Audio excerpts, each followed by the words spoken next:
بسم اللہ الرحمن الرحیم۔ عزیزان محترم، السلام علیکم۔ آپ دیکھ رہے ہیں قصہ ٹی وی۔ آج ماہ مبارک رمضان کی 14ویں تاریخ ہے اور 14ویں تاریخ کی دعا کے ساتھ آپ کی خدمت میں حاضر ہوں۔ معصوم امام سے منقول آج کے دن کی یہ دعا، امام فرماتے ہیں بسم اللہ الرحمن الرحیم، اللہم لا تؤاخذنی فیہ بالاثرات واقلنی فیہ من الخطایا والہفوات ولا تجعلنی فیہ غرضا للبلایا والآفات بعزتک یا عز المسلمین۔ عزیزان محترم، گزشتہ دعاؤں کی طرح سے کہ اکثر دعائیں 3 فقرات پر مشتمل تھیں، کچھ 4 اور کچھ 5، یہ دعا بھی 3 فقرات پر مشتمل ہے، جس میں سب سے پہلے جس چیز کی تمنا اور خواہش ہے وہ کیا ہے؟ وہ یہ کہ پروردگارہ مجھے میری کوتاہیوں اور لغزشوں پر عقاب نہ کر۔ یہاں پر گناہ اور لغزش کے لیے جو کلمہ استعمال ہوا ہے وہ ہے اثرات۔ ہمارے پاس 2 کلمے عربی میں استعمال ہوتے ہیں، ایک ہے تمرد، ایک ہے اثرا۔ دونوں گناہ اور معصیت کے لیے استعمال ہوتے ہیں، لیکن اثرا جو یہاں پر استعمال ہوا ہے وہ ایک خاص قسم کا گناہ ہے۔ وہ کیا؟ فرماتے ہیں کہ انسان اطاعت کرنا چاہتا ہے، انسان گناہ و معصیت سے دور رہنا چاہتا ہے، صراط مستقیم پر چلنا چاہتا ہے، اس پہ صراط مستقیم پر قائم رہنے کا اس کا ارادہ ہوتا ہے، لیکن کبھی کبھی ایسا ہوتا ہے کہ اس کا قدم لڑکھڑا جاتا ہے اور وہ گناہ کر بیٹھتا ہے۔ اس کیفیت کو کہتے ہیں اثرا، یعنی نہیں چاہتا تھا ہو گیا، کبھی اتفاق سے وہ ٹریک سے ہٹ گیا۔ جیسے سواری کا گھوڑا جو رام ہے اور اس کے اپنے مالک کے اشاروں پر چلتا ہے، کبھی کبھی ایسا ہوتا ہے کہ وہ اپنے ٹریک سے، اپنی لائن سے اتر جاتا ہے، تو مالک اسے برا بھلا نہیں کہتا۔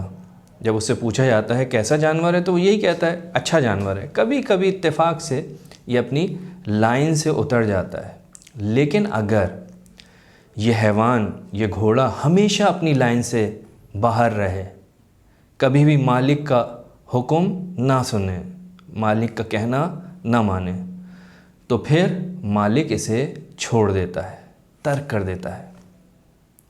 ہمارا حساب بھی ایسا ہی ہے۔ ہم نہیں چاہتے کہ ہم گناہ کریں، ہم سے گناہ سرزد ہو، ہم کوشش کرتے ہیں کہ ہم خدا کی اطاعت کریں، اپنے فرائض کو بہترین انداز میں انجام دیں، لیکن کبھی ایسا ہوتا ہے کسی وجہ سے ہمارے قدم لڑکھڑا جاتے ہیں اور صحیح چلتے چلتے ہم سلپ ہو جاتے ہیں، اپنے اوپر کنٹرول نہیں کر پاتے اور گناہ کے مرتکب ہو جاتے ہیں۔ اس کو کہتے ہیں اثرا۔ یہاں یہ دعا کیے، پروردگارہ میں تیری اطاعت کرنا چاہتا ہوں، میرا گناہ کرنے کا کوئی ارادہ نہیں، لیکن کیا کروں، انسان ہوں، خطاؤں کے درمیان گھرا ہوا ہوں، لہٰذا تو مجھے ان خطاؤں پر عقاب نہ کر۔ دوسرا فقرہ فرمایا وَأَقِلْنِي فِيهِ مِنَ الْخَطَايَا، پروردگارہ میری لغزشوں اور گناہوں سے درگزر فرما۔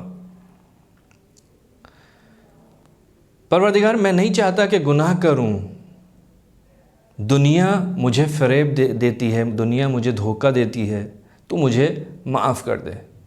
اور رسول خدا نے فرمایا کہ ہر انسان خطا کرتا ہے، لیکن بہترین خطا کار وہ ہے کہ جو توبہ کرے، جو توبہ کرنے والا ہے۔ لہٰذا اگر خطا ہو بھی جاتی ہے تو ہماری ذمہ داری بنتی ہے کہ ہم فوراً رب العزت کی بارگاہ میں توبہ کریں۔ تیسرا اور آخری فقرہ فرمایا وَلَا تَجْعَلْنِي فِيهِ غَرَضًا لِلْبَلَايَا۔ عجیب جملہ ہے، پروردگارہ مجھے مصیبتوں اور بلاؤں کا نشانہ نہ بنا، یعنی میں آفتوں اور مصیبتوں میں نہ گھر جاؤں۔ یہاں پر ایک نقطے کی طرف توجہ کی ضرورت ہے۔ وہ یہ کہ یہ آفتیں، یہ بلائیں اس دنیا کا لازمی حصہ ہیں، لازمی جز ہیں. یعنی دنیا بغیر مصیبتوں کے، بغیر پریشانیوں کے ہو ہی نہیں سکتی. الدنیا دار بالبلا، دنیا وہ مقام ہے کہ جہاں پر مصیبتیں ہیں. سنت پروردگار ہے کہ وہ مختلف چیزوں کے ذریعے سے انسان کا امتحان لے گا، مصیبتوں میں مبتلا کرے گا. بس ایسی دعا کہ خدا کی سنت کے برخلاف، ہمیں معلوم ہے کہ جو سنت پروردگار کے برخلاف دعا ہو وہ دعا قبول نہیں ہوتی.